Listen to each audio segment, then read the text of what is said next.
ولمن ينذر بأسا شديدا من لدنه ويبشر المؤمنين الذين يعملون الصالحات أن لهم أجرا حسنا ماكثين فيه أبدا.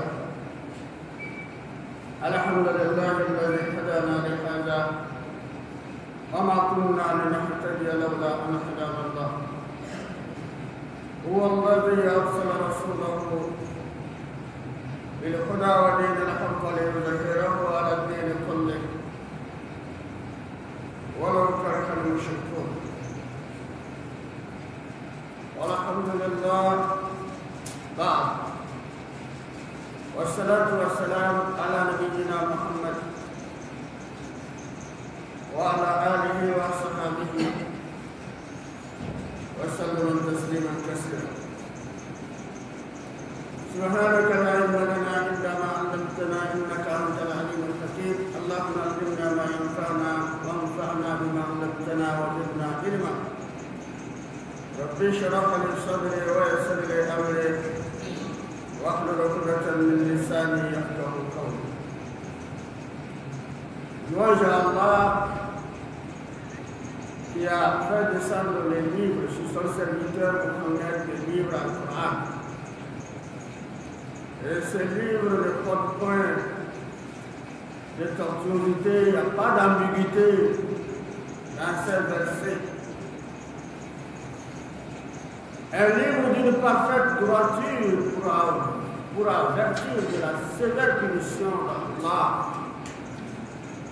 aux gens qui font mal et le méconnaissent la puissance et le pouvoir d'Allah et qui font mal à leur semblable. Un livre de révélation, de bonnes nouvelles aux croyants pratiquants, reconnaissant les bienfaits de leur Seigneur, l'adorant et accomplissant les bonnes œuvres. Il y aura pour eux une belle récompense dans ce bas monde sur tous les plans et dans l'au-delà des paradis où ils demeureront éternellement. À la vie de moi, nous le devons de nous avoir guidés à l'islam. Nous n'aurions pas été guidés si Allah ne nous avait pas guidés. C'est lui qui a envoyé son messager avec la guidée. L'islam est une religion de vérité pour la placer au-dessus de toute autre religion. En dépit de la version des associateurs, des hypocrites. Alors nous louons Allah qui nous a guidés à cette religion. Et moi j'ai envie après, et cela donc, je les salue, la bénédiction, la miséricorde d'Allah sur son serviteur, notre prophète Mohammed sallallahu alayhi wa sallam, de sa famille et ses compagnons. Chers fidèles, rendons grâce à Allah qui nous a accordé la chance de vivre encore jusqu'à ce jour, ce vendredi en bonne santé, et pour accomplir notre devoir de prier la prière du Jumu'ah, qu'Allah nous accorde des récompenses, qu'il agrée cette prière pour nous et qu'il exauce nos invocations. Nous sommes toujours dans le thème la sorcellerie, la vision de l'islam de la sorcellerie, de la possession par les djinns et de mauvais œil.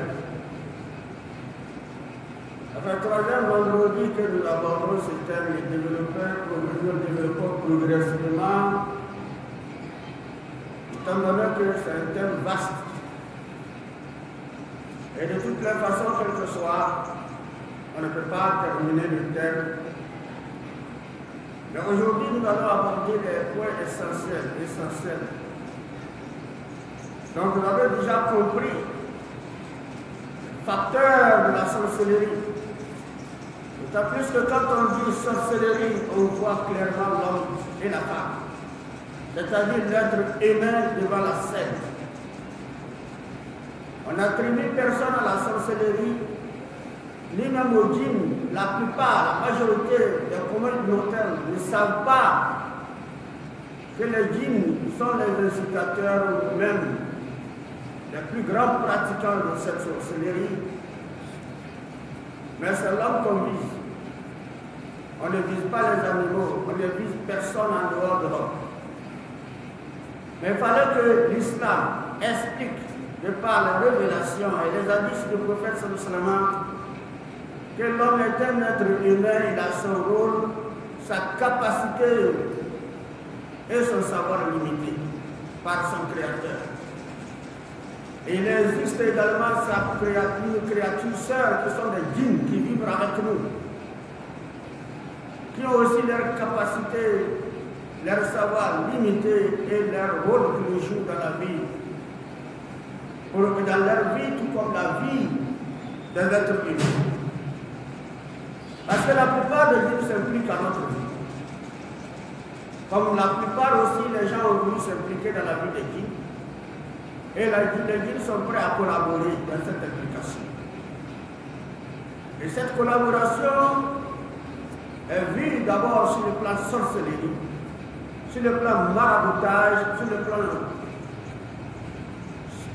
charlatanisme, sur le plan fétichisme.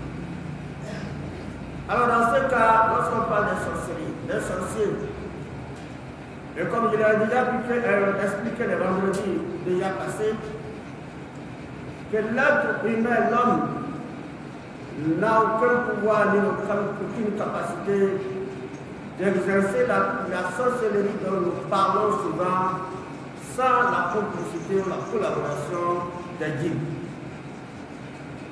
Alors les djinns, normalement, qui sont-ils? La plupart, on ne sait pas, on ne les voit pas. Comment pourrons-nous connaître qui ils sont? J'avais donné des explications détaillées sur ce que Allah nous révéla, ce que le prophète nous dit concernant les matières de base qu'Allah nous a créées. J'ai parlé du but de leur création. J'ai parlé de leur capacité de transformation dont ils sont capables de prendre de forme d'autres créatures. Ils sont capables de se transformer à autre chose. J'ai parlé de leur subdivision en catégories de différentes capacités, de pouvoir, de commandement. J'avais parlé également de leur lieu d'habitation pour que les musulmans, les humains sachent où les djinns préfèrent habiter. Ce sont des créatures qui mangent, qui boivent. J'avais expliqué leur nourriture préférée. Bien sûr qu'il y a certaines nourritures que nous mangeons, qu'ils mangent, mais ils ont une préférence, des préférences dans la nourriture, dont l'homme ne peut pas manger. Alors dans ce cas, la dernière phase dont j'avais expliqué, c'est leur relation. Et cette relation-là qui a un rapport avec ce qu'on appelle la sorcellerie. C'est cette relation-là qui a un rapport avec ce qu'on appelle le maraboutisme, le charlatanisme, le fétichisme. C'est cette relation. Il y a plusieurs genres de relations entre djinns et hommes. Mais les relations les plus connues, c'est les relations entre djinns et sorciers.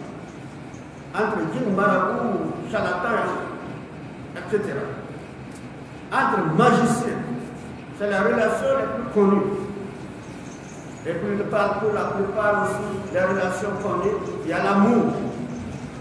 Les djinns tombent amoureux d'une femme humaine. Et la femme djinn tombe amoureuse d'un homme humain. Et il la prend, ou elle le prend comme son époux ou son époux. Évitant toute personne à s'approcher d'elle ou toute personne à s'approcher de lui pour le mariage. Alors voilà d'autres relations. Alors dans ce cas de relations, j'aimerais déjà expliquer la sorcellerie, comment elle se déroule avec les djinns, en complicité des djinns par les différentes voies qui passent et l'on groupe de différents facteurs de la sorcellerie pour atteindre la sorcellerie. Mais aujourd'hui, la relation, c'est entre les sorciers que nous ne qualifions jamais de sorciers. Certaines personnes sorcières, on ne peut pas les généraliser, certaines personnes mal intentionnées, qui vivent dans les mauvaises intentions, les mauvais actes de nuisance et de meurtre contre les humains par les moyens mystiques. Il s'agit des marabouts, des charlatans ou certains des féticheurs. Alors ces gens de personnes sont des sorciers masqués. Mais à vue d'œil, on ne les considère jamais comme des sorciers, on les considère comme des sauveteurs. On les considère comme ceux qui nous sauvent, ceux qui nous aident à évoluer, à retrouver la santé, à maintenir notre vie, à être protégés. Comme ça, nous les considérons. Jamais on n'a eu une considération négative à leur égard. Mais pourtant, il y a certains d'entre eux, ils sont aussi des sorciers. Et même s'ils font des actes que nous qualifions de bien pour nous, parce que ça nous soulage en quelque sorte, mais sachant qu'aucune pratique de maraboutisme dans le cadre mystique, et sachant qu'aucune révélation d'un sorcier, d'un secret, ou des choses que l'homme prétend méconnaître et que lui peut bien connaître, sans la collaboration de Dieu. Aucune pratique magicienne n'est possible que la collaboration de Dieu. Et ce djinn-là, on ne les trouve pas dans ce domaine. Ils ne bénéficient pas de services de djinn que par le pacte, que par le contrat qu'ils signent entre les djinns. C'est par le contrat qu'ils signent avec les djinns.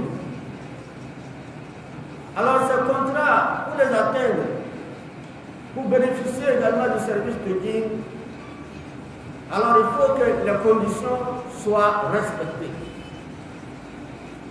Parce que Allah nous a averti que les djinns sont la plupart qui sont dans les services de maraboutisme, de charlatanisme, de fétichisme, de magiciens et de sorcières, de sorcellerie.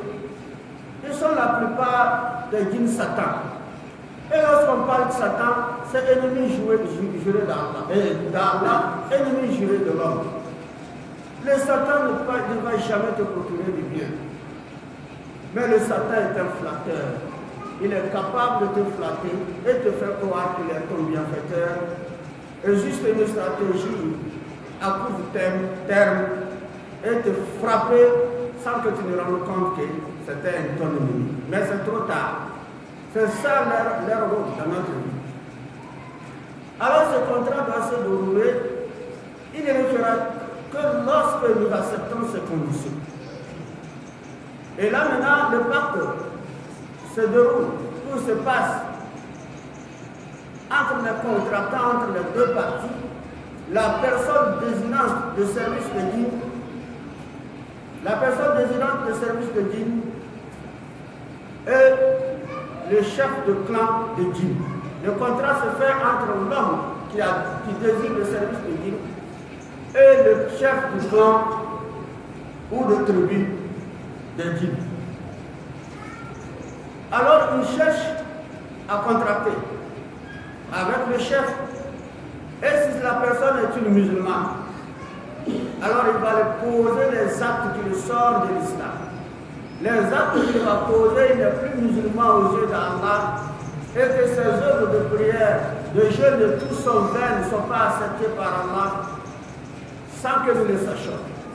Mais nous le voilà apparemment musulman dans les coulisses, il n'est pas musulman compte tenu de sa pratique. Et ce sont des conditions malsaines porteuses de conséquences de faste qui pose atteinte à la relation, les bonnes relations de l'homme et son Dieu, qui porte atteinte à sa santé elle-même, qui porte atteinte à sa vie, à ses biens et à son bien-être dans ce bas monde. Et le contraire, lorsque ça va se dérouler, les conditions sont pour la plupart suivantes.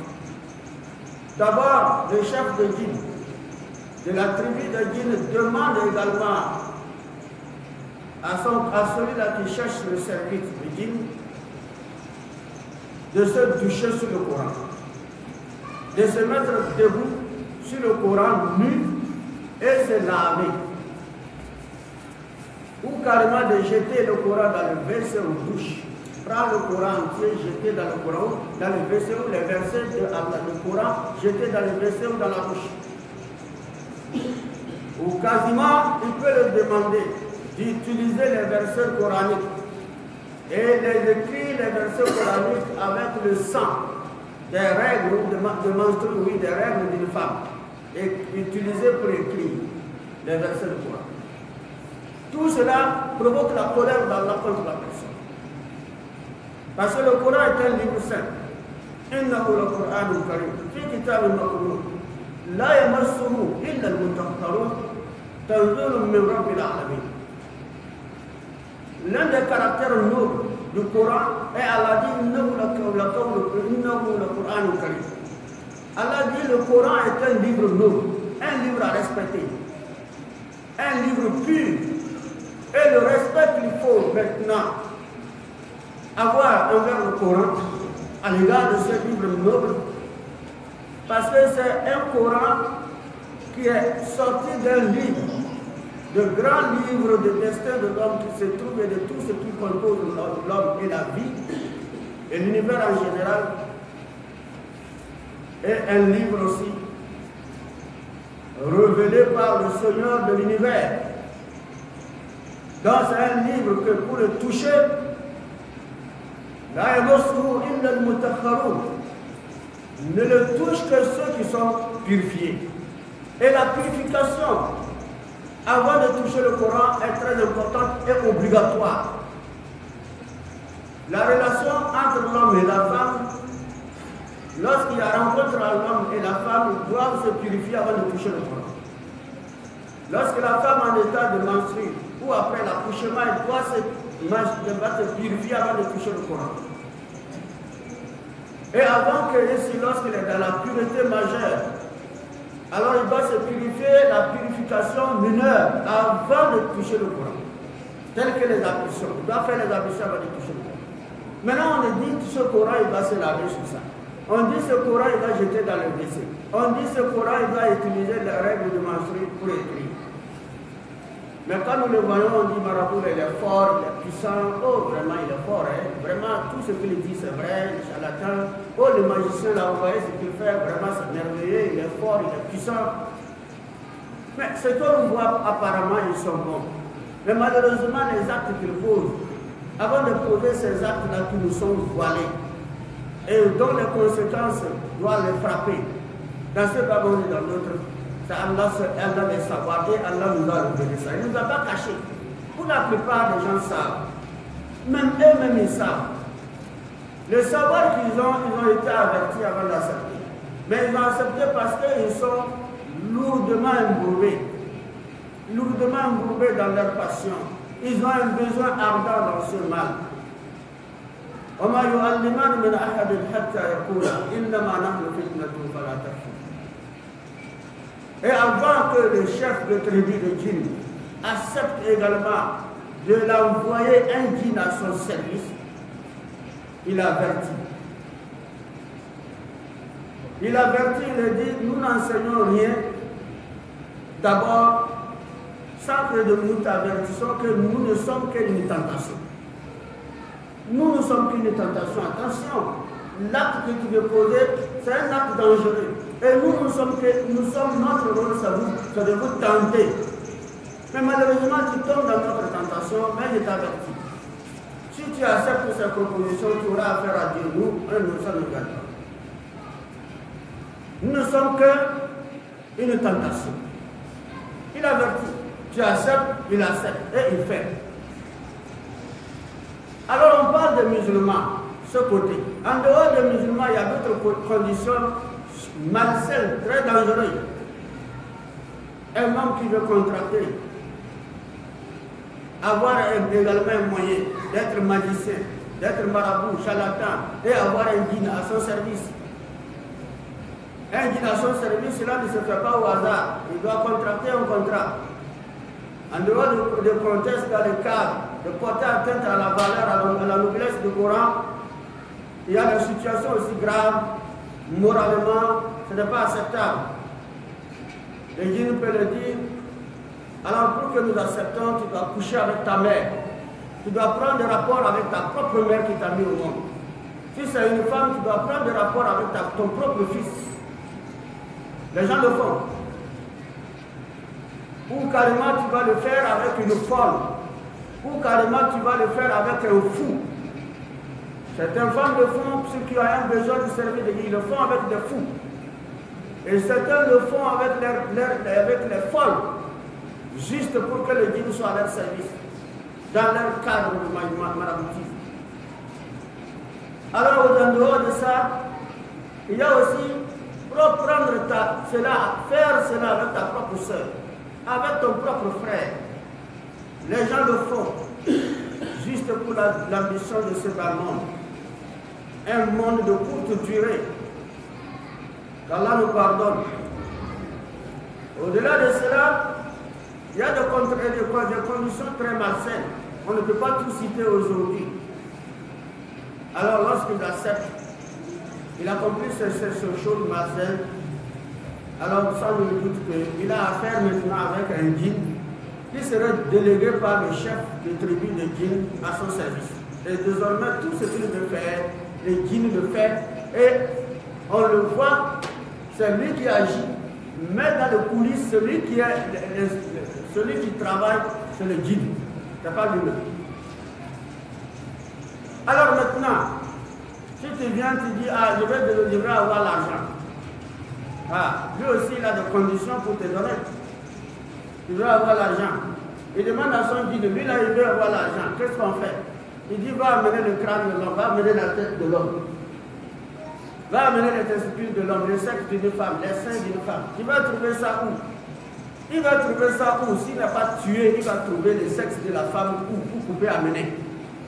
Il va trouver les seins de la femme où?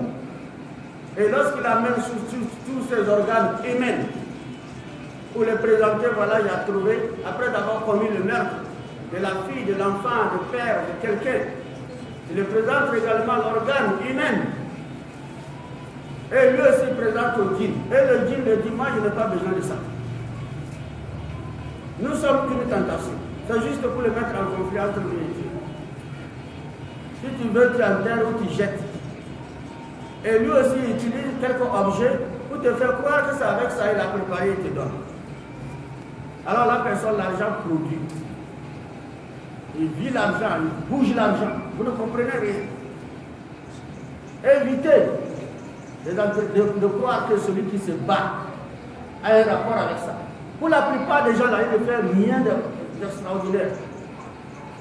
Pour la plupart des gens là, ils ne font rien d'extraordinaire. Vous n'allez pas voir quelque chose qu'on dit c'est un commerce qu'il fait.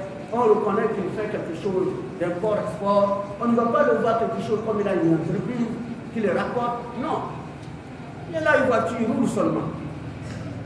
Il prie seulement. Des voyages à répétition, vous croyez que ces voyages-là, c'est pour le commerce rien, zéro, juste pour vous voler.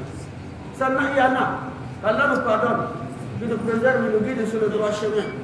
Tous ceux qui sont dans cette situation, qu'Allah les épargne, qu'Allah les protège, qu'Allah les guide à comprendre la réalité, à comprendre que les djinns ne sont que des tentations et que les actes qu'ils posent sont des éphémères et que cela un regret profond dans l'avenir, qu'Allah nous préserve et les préserve aussi.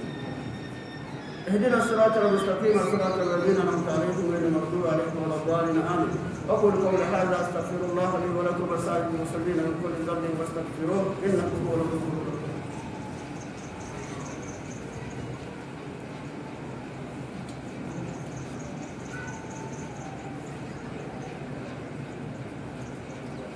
الحمد لله وصلى الله على سيدنا محمد وآله وصحبه وسلم تسليما كثيرا. Alors, lorsque beaucoup de choses sont se déroulent, ça c'est dans le cadre que le contractant qui vit également l'avantage matériel et financier, il trouve que c'est bien. Mais ce qui est plus pire, c'est la nuisance qui est plus, dans la plupart, c'est la nuisance qui est plus grande. Et cette nuisance est due à l'envie, à la jalousie. Et cette nuisance aussi, pour l'atteindre, il faut passer par ces gens-là. Sinon, quelle capacité, quel pouvoir tu as? Et lui aussi, quelle capacité, quel pouvoir il a? Toi, tu penses que c'est lui le pouvoir. Tu vas vers lui. Et lui aussi, voit qu'il n'a pas de pouvoir. Il a un collaborateur qui doit accomplir ce que tu veux. Mais tu vas lui donner sa monnaie. Ce que tu veux, tu vas lui donner ça. que ce soit un marabout, un charlatan ou un féticheur. Les djinns sont là pour accomplir le service. Et ce service qui est misant, négatif, qui porte atteinte à la santé, au bien, à la vie, ils sont capables de provoquer l'incendie. Vous venez le voir, moi ce que je veux qu'il y ait un incendie dans son entreprise, dans sa boutique, dans sa maison. Le djinn est chargé. Allez vous reposer. Moi ce que je veux, c'est pour bloquer ces activités. À un moment donné, ça ne marche pas, il ne comprend plus rien. Moi ce que je veux, c'est qu'il soit licencié. Il fera son travail. Moi, je veux que tu bloques ses études. L'enfant là, il évolue trop. L'enfant là, il ne veut pas qu'il va là-bas. Il n'a qu'à revenir. On le bloque. Il brille, non? Il tombe malade. On fait tout. Année scolaire passée. Deuxième année scolaire, toujours malade. C'est bloqué. C'est bloqué, c'est fini, c'est gâté. Que ce soit mental, ça peut être une maladie mentale ou physique. Alors moi je veux que tu le rends fou ou tu la rends folle. Moi je veux que tu sépares cette femme-là et son mari. Séparez-les. Oh ça c'est bien. Moi je veux qu'il y ait toujours dispute entre eux, querelle chaque jour. On va s'asseoir fatigué. Ça n'arrangera pas. L'homme va se fatiguer, il dit va au revoir, mais la femme va se fatiguer, elle va prendre ses bagages. C'est ce que je veux. L'affaire est réglée. Donne la monnaie. Moi je veux. Vous savez bien les différentes situations que nous vivons, la plupart ils sont à la base. Mais lorsque le résultat accompli, il est satisfait, il dit quoi? Le marabout est puissant, le charlatan est fort, mais le féticheur là, il n'y a pas son but. Et c'est lui maintenant qui fait publicité. C'est lui qui fait maintenant la propagande envers les autres personnes ayant besoin de ce service négatif. Ah, vous ne connaissez rien, ici il n'y a rien. Allez dans ce pays, allez dans cette ville, il y a quelqu'un là-bas. Moi j'ai son numéro, il m'a déjà fait ceci, ça a marché. Il t'a fait quoi? Il explique, ah c'est ce que je veux. Vous voyez lui là, on était là, moi je suis entrepreneur, je fais mes devis, mais il est venu en même temps, vous voyez comment il brille. Il faut tout gâter. À un moment donné, l'entreprise en génie. C'est ainsi que ça se déroule dans notre vie. Et pour la plupart, dans notre vie, on ne peut pas identifier les personnes. C'est Dieu seul qui le connaît. Parce qu'Allah nous dit, les djinns sont les initiateurs de cette sorcellerie. On parle des sorciers comme ceux qui mangent les âmes ou ceux qui s'attaquent aux âmes.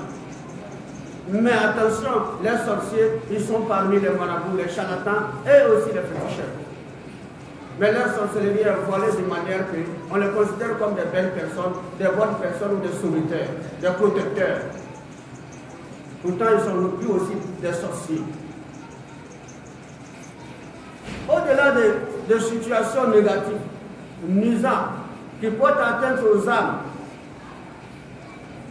à la santé et au bien des humains, relatives à ces pratiques-là, il y a ce qu'on appelle la possession, qui n'a aucun rapport avec la sorcellerie, qui n'a aucun rapport avec le marabout, qui peut ne pas avoir rapport avec le fétichisme ou le charlatanisme, la possession. Et cela est dû à l'indépendance des djinns. Les djinns, dans leur nature, il y a ceux qui sont attachés à leur service. Ils sont constitués comme une armée, chargée de fournir des services aux humains. Et ces humains, il s'agit de ceux-là que j'ai cité plus haut. Il y a les djinns indépendants qui ne sont pas dans cette armée. Ils vivent indépendamment. Et dans leur indépendance, ils ont aussi besoin de vivre certaine sérénité. Ils ont besoin de vivre la sécurité, de vivre en paix comme nous. Nous ne voulons pas qu'eux nous provoquent, nous ne voulons pas qu'ils nous atteignent. Et aussi dans les cachettes, pour la plupart, ils ne savent pas qu'étant donné qu'ils sont cachés, parce qu'on ne les voit pas. Donc on peut les offenser, ils vont nous posséder. Par amour, les djinns indépendants peuvent posséder une femme. Personne ne s'approche de cette femme. Ou bien elle se marie et va divorcer. Par amour, une femme peut se posséder un homme. Aucune femme ne peut rester dans ce foyer. C'est le divorce seulement. Elle ne permet pas. Par leur indépendance, les djinns, dans leur indépendance, ils peuvent se venger contre une personne qui l'a fait du mal. Vous voyez le mur, vous allez vous pointer, vous allez lever votre chose là, vous pointez sur ça, vous pissez. Avant d'aller dans l'endroit, le prophète nous dit de demander protection d'Allah. Demandez protection d'Allah avant de tout faire. Dans le WC, vous bavardez. Dans le douche, vous bavardez. L'islam interdit ça. Les djinns sont leur lieu. Ils vont vous rentrer. Ils vont vous posséder. Et leur possession est négative. Leur vengeance, vous pouvez verser de l'eau sur lui. Un djinn qui est assis en train de manger avec ses enfants, toi tu viens pisser dedans. Tu demandes protection d'Allah, il va quitter. Allah le loin, tu pisses, tu pars en tranquillité, en sécurité. Mais tu l'offenses, il peut t'offenser. Ce n'est pas eux tous qui pardonnent. Ils ne sont pas tous des croyants. Ils ne sont pas tous des musulmans. Il y a des méchants aussi parmi eux. Mais ils ne nous agressent que lorsque nous les agressons pour se défendre. Vous allez dans la bourse pour déféquer. Vous allez, vous voyez, c'est la bourse. Vous voyez un endroit bien arrangé, bien propre. Parce que vous ne voulez pas que les herbes touchent votre muscle. Vous cherchez là où c'est propre. Là c'est propre, c'est bien clair. Même les herbes ne poussent là. C'est toi qui as nettoyé là-bas. C'est toi qui as cerclé ça. Tu viens voir c'est propre, tu chies, tu pars. Tu ne peux pas te laisser. C'est eux qui font ça. Ils sont capables de nous posséder lorsque nous les offensons. J'avais dit que les djinns prennent. Ils sont capables de se transformer aux animaux que nous connaissons. Vous voyez un chien en train de passer. Parce que moi, musulman, je ne mange pas chien. Je ne mange pas porc. Mais l'islam ne te donne pas le droit de foncer le porc, même si tu ne le manges pas. Et le point ici maintenant, c'est le djinn qui s'est transformé en porc ou bien en chien. Ou bien en chèvre. Qui passe devant ta cour ou bien qui est rentré dans ta maison. Au lieu de les chasser avec miséricorde, avec douceur, toi tu prends un caillou, tu frappes, boum. Il crie, il part, tu es content, tu vis. Pourtant, c'est un djinn qui s'est transformé. Alors il va t'agresser, il va se venger. Voilà le monde des djinns. Voilà leur rôle dans notre vie. Ils ont un rôle négatif. Mais les djinns croyants, ils ne collaborent pas avec nous, ils ne se mêlent pas à nous, ils ne dorment pas dans nos chambres, ils ne nous possèdent pas, ils ne prennent pas part au pacte avec les sorciers, les djinns et autres, ils ne prennent pas part avec les besoins de sorcellerie pour exercer les sorciers. C'est la nature des djinns croyants. En dehors d'eux, il y a les djinns négatifs, les djinns méchants, il y a les djinns aussi mécréants. Pas tous mécréants qui sont mauvais, il y a parmi nous ceux qui ne croient pas en Dieu, ne prient pas, mais ils ne sont pas mauvais. Ils sont aussi de la même nature que nous. De par également leur nature relative, leur comportement relatif aux différentes éducations que chaque djinn a reçues dans son coin. C'est comme ça qu'ils vivent. C'est pourquoi il est de droit et de notre devoir d'expliquer. Pour la plupart, nous les musulmans, nous ne le savons pas. D'autant plus qu'on ne parle pas pour faire comprendre, pour faire croire aux gens que leur destin se trouve dans la main des djinns. Non pas. C'est Allah qui est au contrôle de tout. Mais lorsque nous le laissons, Allah nous laisse. Allah nous dit vous le faire pourquoi? Pour nous protéger contre eux. Nous savons bien que le serpent est une créature faible devant l'homme. L'homme peut tuer le serpent. Mais lorsque le serpent te meurt, il peut te tuer aussi. Donc prends une précaution pour éviter le serpent, la morsure du serpent. Ne veut pas dire qu'il ne croit pas au destin. Ne veut pas dire qu'il ne croit pas à Allah. Prendre des précautions et éviter le mal, c'est même l'interprétation, la bonne interprétation du destin. C'est la bonne interprétation de la foi en Allah. Et c'est même le bon usage de la raison humaine. Nous avons les gardiens, et nous avons partout les gardes de corps qui protègent, qui sont à côté des grands. Nous avons des gardiens de sécurité au niveau de nos différents magasins et nos maisons. Nous avons les portes à clé métalliques, juste pour notre protection, pour notre sécurité. Contre les mauvaises personnes, contre les ennemis, et contre aussi les voleurs. Alors prends ces précautions. à travers les moyens, comment Allah nous a indiqué de nous préserver contre eux et d'éviter leurs offenses, c'est aussi nécessaire, c'est aussi important. Voilà, qu'Allah nous pardonne, qu'Allah nous facilite la compréhension, qu'Allah nous préserve contre eux, contre leurs complices humains. Allah nous accorde la chance de vivre hors de leur attaque, ainsi que nos familles, nos différentes familles, jusqu'à la fin de notre temps. ربنا اتنا في الدنيا حسنه وفي الاخره حسنه وقنا عذاب النار اللهم احسن عاقبتنا في الامور كلها واجرنا من خزي الدنيا وعذاب الاخره توفنا مسلما والحقنا بالصالحين سبحان ربك رب العزه عما يصفون وسلام على المرسلين والحمد لله رب العالمين.